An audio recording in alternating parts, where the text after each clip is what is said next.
Herkese salam. Növbəti video izahımız gəlir.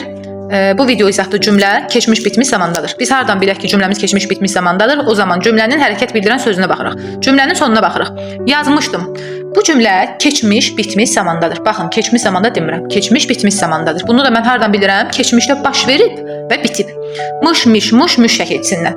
Yaxşı, bəs bu ingilis dilində necə düzəlir? Bu ingilis dilində had plus verb 3 ilə düzəlir. Yaxşı, verb 1, verb 2, verb 3 bunları bilməyənlər üçün gəlsin. Deməli, elə feillərimiz var ki, bizim kökdən dəyişir və bu kökdən dəyişimlər də hər dəfə mərhələ-mərhələ, səviyyə-səviyyə yazılış formaları dəyişir. Yazmaq nədir ingilis dilində? Write, düzdürmü? Bu olur verb 1. Bəs yazdı keçmiş zamanda. Olur wrote, verb 2.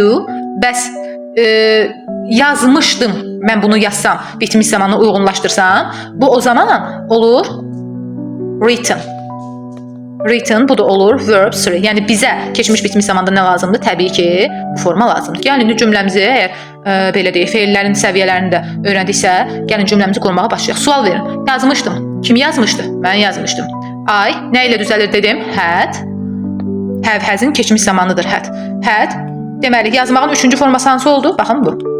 I had written nəyi? Hər şeyi. Everything.